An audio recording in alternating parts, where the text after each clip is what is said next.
pass it on to our children. Have you ever wondered, of all the colors on earth, why were two colors chosen?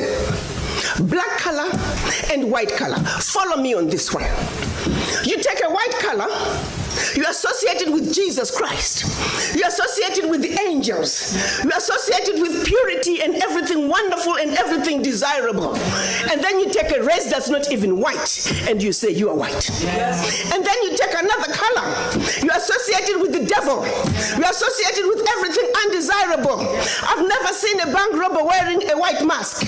All the villains on movies are black. Everything undesirable is black. And then you take another race that are not even black and say, you guys, you are black. Yeah.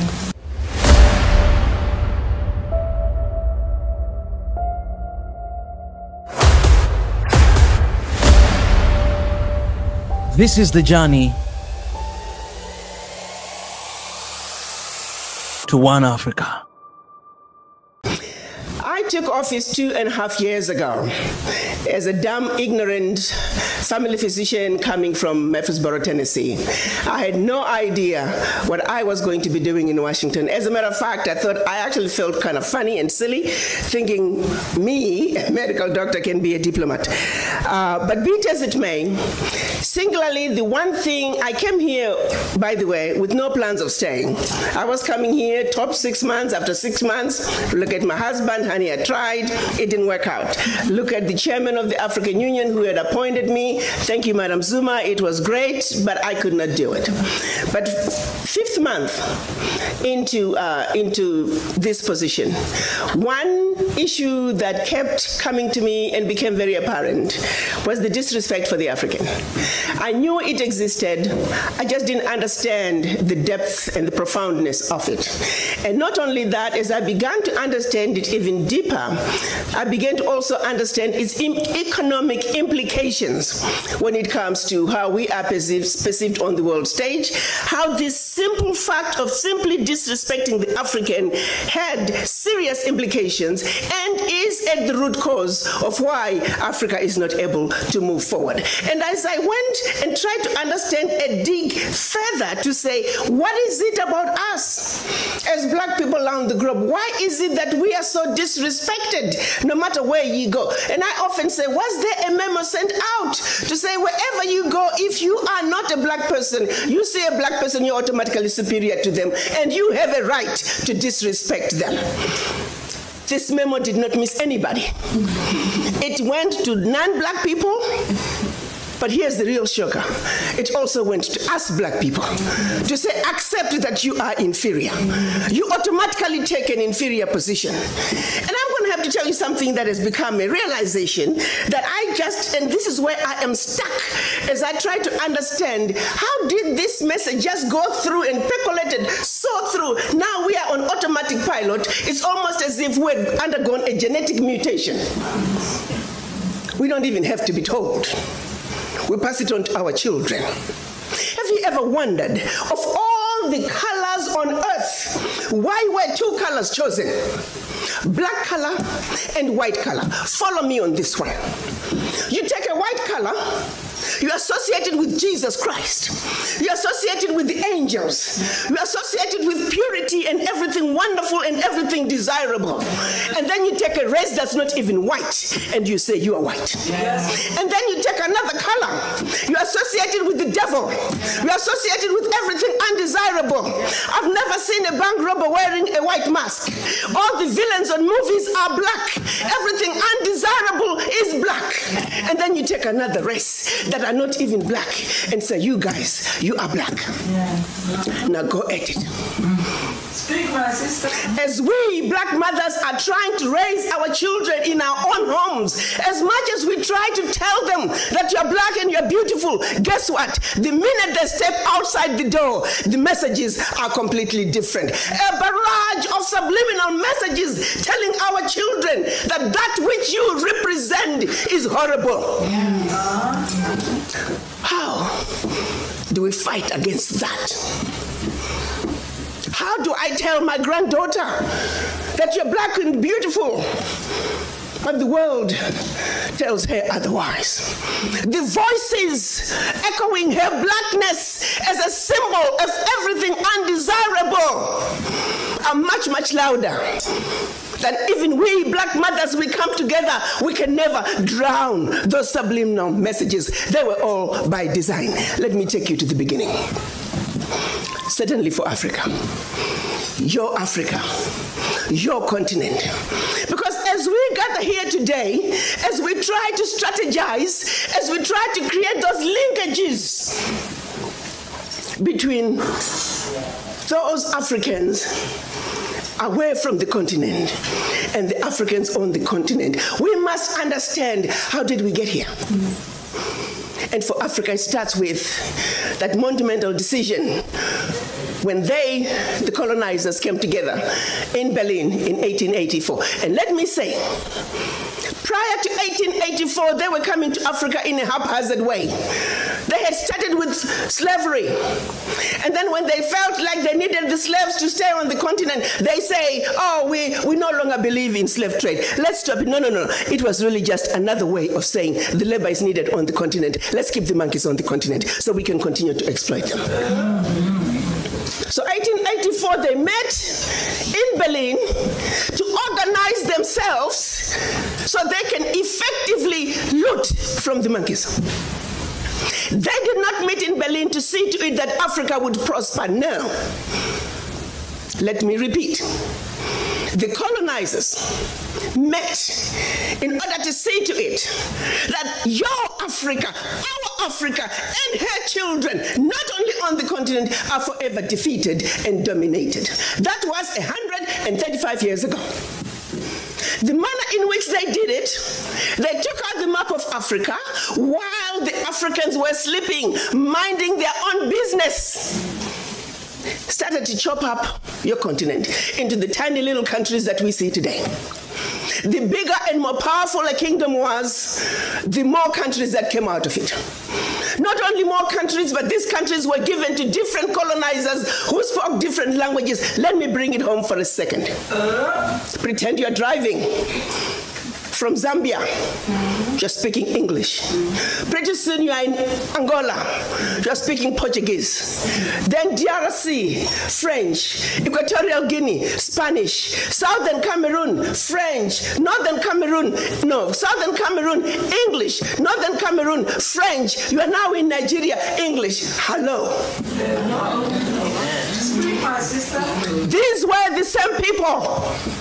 Prior to 1884, we were powerful, amazing kingdoms with well-established educational and religious systems. If the truth be told, we had the civilization. We were the civilized. They were the devils, the uncivilized ones. They set out to take everything that symbolized civilization in Africa. To this day, they're still refusing to give up those relics. If those relics were not that good, why are you keeping them? We were way ahead of them in our civilization. They set out to destroy us. And Berlin Conference put the nail on that coffin.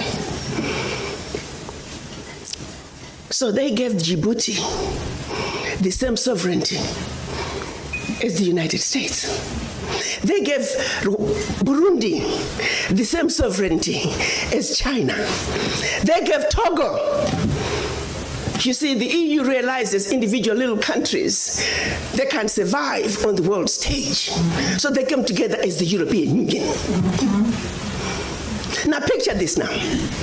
So they cut up this Africa into the tiny little countries, small economies that could never survive on their own, but gave them the same sovereignty as the big boys. So that way, when the little bitty countries go to the world stage for the purposes of development and discussing trade, they're wannabe boxers who are being thrown into the heavyweight boxing ring every day. How do you put China in the same boxing ring with Eswatini?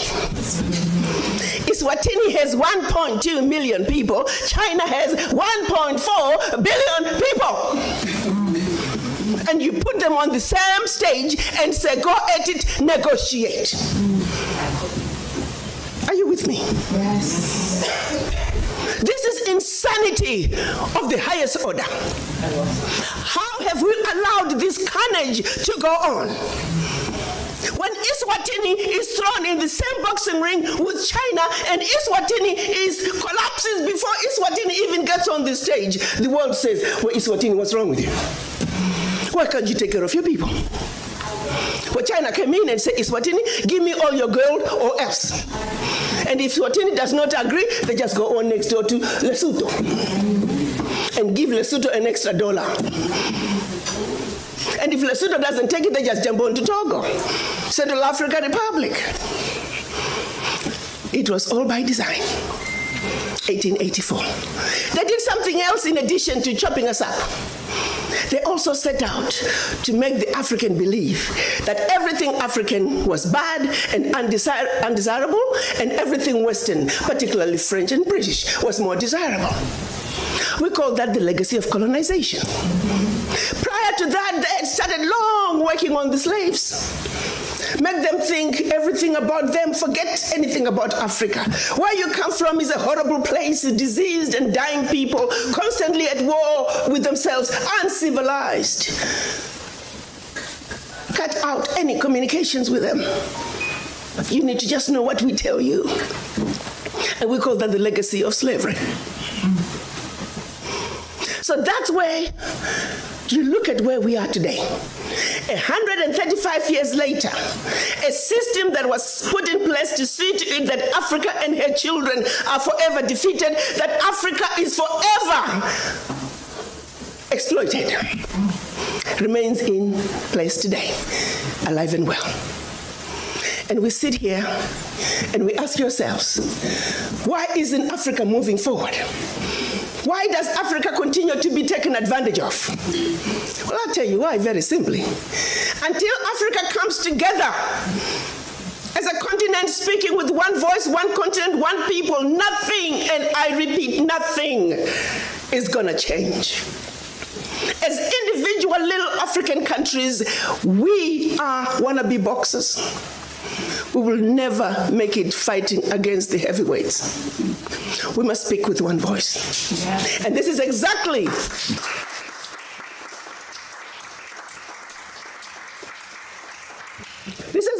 what our Pan-African leaders wanted to see happen in 1963 when they came together in Addis Ababa, Ethiopia. They clearly stated that Africa for the Africans at home and abroad, and that African Union was now. They said Africa must speak with one voice.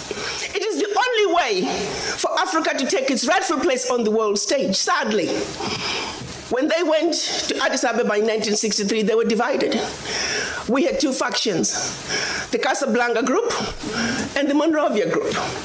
The Casablanca group were saying Africa for the Africans at home and abroad, and African Union now. This was Ghana, Guinea, Mali, Egypt, Morocco, Algeria, and Tunisia. Only 7. The other 25 of the 32 who attended were the Monrovia group. They were the nationalists. They said, let's go slow. Let's kind of wait on this Pan-African thing. 55 years later, 56 this year, we're still going slow. As if it wasn't bad enough that we were divided up into the tiny little countries that we are today. The gift that Berlin Conference gave us. One other thing that France did between 1958 and 1961 in the name of giving us our independence as African countries. France forced the Francophone, and I hate that terminology. There is no such thing as Francophone, Anglophone. They made it up. But for the purposes of communication, I will use that. 14 of those countries, they said, in order for you to get your independence from us, you must sign this document. You thought they could have found a better name for the document. The document was called the Pact for the Continuation. I repeat, the Pact for the continuation of colonization. We are talking about giving you independence, but sign this pact for the continuation of colonization in a different format. And I'm going to highlight some of those issues that they said you must agree to if you are going to be independent. Hello. Maybe we need to redefine the meaning of independence for the French.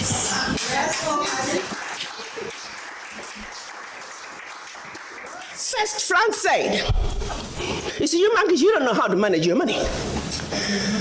We're going to demand that you deposit 85% of your bank reserves with the French Minister of Finance. Under the French Central Bank, under the control of the French Minister of Finance. France is then going to take your 85% bank deposits from each and every one of you. Deposit those funds in the French stock market under the French name. And you may or may not know the returns.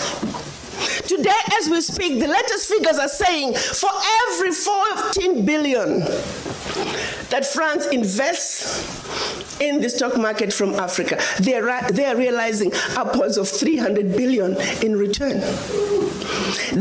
Every year, year in, year out, because of these deposits from the African countries, France is taking out of Africa over $500 billion. Now figure it out. For every 14 billion, the returns on the investment are over 300 billion, and they are taking over 500 billion. So in actuality, France is taking out of Africa trillions of dollars year in and year out from us poor people, Africans. Back to the pact. So should you want to access some of your money that you have deposited with France, you have to submit your country's financial returns. And if approved, you get to get it as a loan. You can only access up to 20% of your money year in, year out as a loan at commercial interest rates. Your own money. As if that was not enough. They said all your minerals discovered, yet to be discovered, all your oil discovered, yet to be discovered. France and French companies have the first right of refusal. If there's anything left over that the French companies do not want, your people might have. To this day. They said you will only use the currency that we created for you because you're special Africans. We call it the CFA. There was the Central African CFA and the Western African CFA, same animal. And that France is the only one that can print it for you. 1958. Fast forward. They're still printing it for us. And if you start misbehaving, they just stop printing your money. And your country's in trouble. They also said your language of instruction shall be French, whether you like it or not. That France will have military presence in your country. That your military can only be trained by France. That you can only buy military equipment from France. That you cannot have any military alliance with your neighbor. And that in the event of war, your allegiance is only to France. And furthermore, because they have military presence in your country, they can invade you without notice should they feel that the interests of France in your country are being violated. Teach, sister, teach. Speak on, sister. Fast forward, 2019, nothing has changed. The same people who have the audacity to tell us that we are poor countries, they are taking trillions out of Africa every year. And what is the African doing? Like an obedient, programmed black man, we just give in. We know the facts, but we just do nothing about it. Now, you have to say some of the fears are real, because if France that has sold you inferior equipment to theirs, France that has trained your military to be inferior to their military, they're now in your country. They can invade you. They have the permission to do so. They can destabilize you. And then one might say, why is it that African leaders haven't done anything about this deplorable situation? Well, let me tell you, my brothers and sisters, they have tried. Documented to this day, 22 coups where leaders were assassinated. France had something to do with it. The first 7, when they decided they were pulling out of the CFA and that they're going to print their own money, they were assassinated. Every time an African leader has tried to do what's best for their country, they were assassinated. Majority of them aided by France. It's a known fact. And then others, they were just mercenaries who felt that when there was a natural resource discovered in one country, they wanted to create a coup. So while the country is thrown into a civil war, they're siphoning the natural resource. We know of one particular story that had we not known about it, it would have been, oh, there we go again, the Africans. In about 25 years ago, a group of young, rich white kids were having fun in Cape Town. They found out that there was oil in Equatorial Guinea that had just been discovered, and they wanted it. So they set out a plan to have a coup in Equatorial Guinea. So while the Guineans are busy fighting a civil war, they will be siphoning the oil. But they made one mistake. There were 2 planes. One was to leave South Africa, stop in Zimbabwe, pick up more ammunition on their way to hunt in Equatorial Guinea. Another plane was taking off in the Caribbean that had this puppet diaspora who was supposed to be the next president. Mugabe wondered why such young people needed such powerful ammunition to go hunt in Equatorial Guinea. In doing his research further, he found out that this was a coup in the making. He allowed them to land in Zimbabwe. They loaded their plane, and just before takeoff, they were all arrested. The ringleader of that group was none other than the son of the former Prime Minister of the United Kingdom, Margaret Thatcher. She had to fly to Zimbabwe and paid handsomely to get her son out. The last one of those prisoners left Zimbabwe about 6-7 years ago. Had these young people succeeded, it would have been another coup. There you go, the Africans again. Such, my brothers and sisters, is the story of your Africa. They don't do coups anymore. They simply create instability. So when you hear of an instability in an African country, ask yourself, what is really going on? Because what they are telling you is really going on is just a shiny object. The real issue is over here. And you need to stop before you start being used as an instrument of your own self-destruction. They want to throw to you, oh, African leaders are corrupt. I just love that buzzword. Remember what I said, we need to define some of these words for them. Do you really want to know what corruption is? I like to think as black women, and we're going to talk about us black women here. We're smart people. There are 2 thieves. One is carrying a briefcase with $50 billion, which is what they say, oh, gets out of Africa every year for corruption. And by the way, they only tell you the $50 billion gets out of Africa. They don't tell you where it's going. You see, corruption is a team sport. We want all players. We want all players to come to the table. Okay, fine, we give it to you. 50 billion is going out of Africa. And then there's another thief over here with a briefcase with 500 billion. Sisters, which one should we go after first? Wow. They want us to spend time. I am not saying we should not talk about corruption out of Africa. Don't get me wrong. Yes, we must talk about the thief carrying the $50 billion, but we must also not forget the thief that is carrying 500 billion. And by the time that thief is done investing that 500 billion, we're looking at trillions out of Africa. Now, do you see how quickly the 50 billion becomes the larger crumb under the table? And they're busy pointing at you. Oh, you see your brother, he got the bigger crumb under the table. I'm like, hell no, I want to be on the table.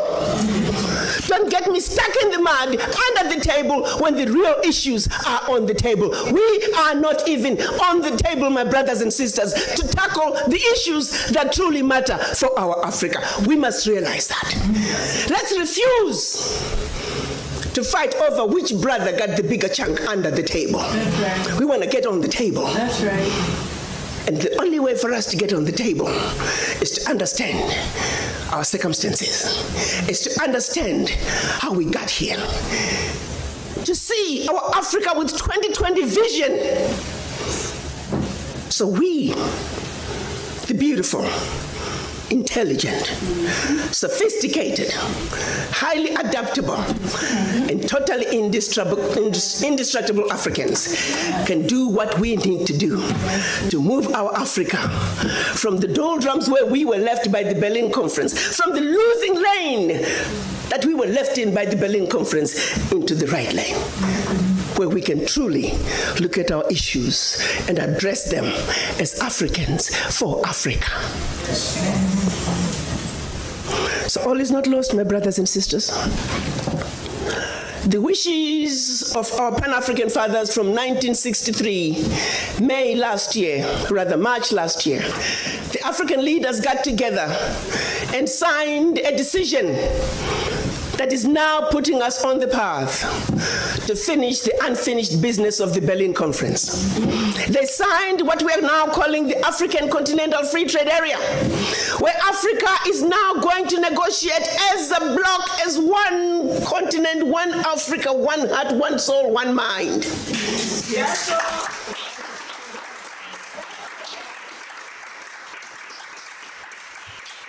52 African heads of state signed that agreement. We only needed 22 to ratify.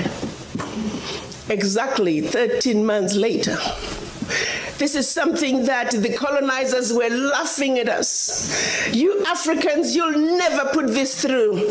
This CFTA thing, you'll never get the ratifications. Years down the line, it's never going to happen. It's going to be a piece of paper in a drawer somewhere. Because the reality is, ratifications, my brothers and sisters, do take a long time. They take years. But guess what? 13 months. April this year, the 22nd ratification was deposited to the African Union.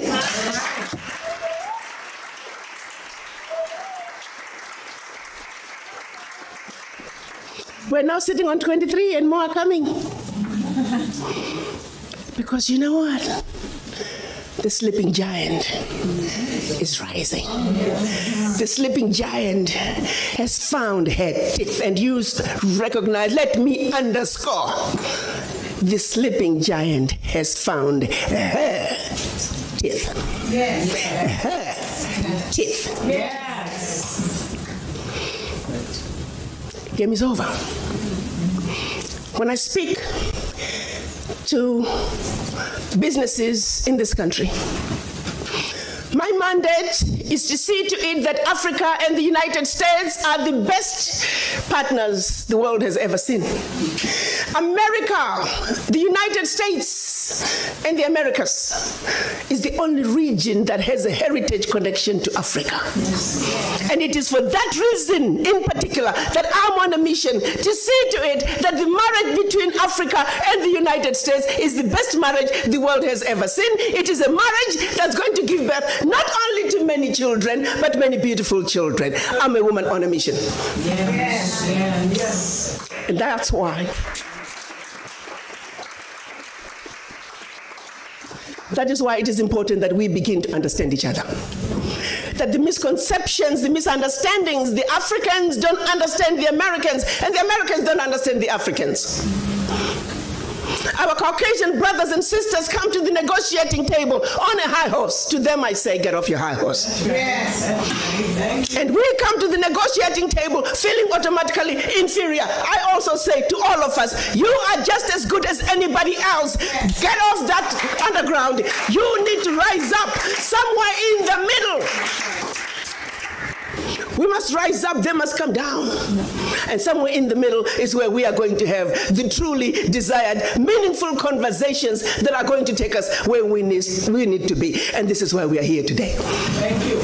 My son Kwame, I thank you for all the wonderful creating that bridge that's going to get us to the table with a clear mind, clear vision, understanding that when we understand each other, it is then and only then can the children of Africa take their beloved continent to its rightful place on the world stage, the place that we have vacated for far too long. But we are now saying enough is enough. We, the children of Africa, as a united front, we're going to come, join our hands, and sing the best melody the world has ever heard as we waltz our way to our motherland.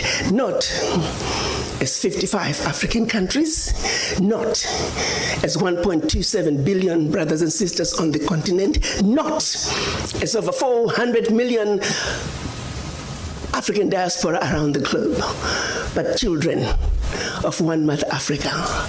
Let's give the world the best melody the world has ever heard. You see, birds sing not because they can, they sing because they have a song.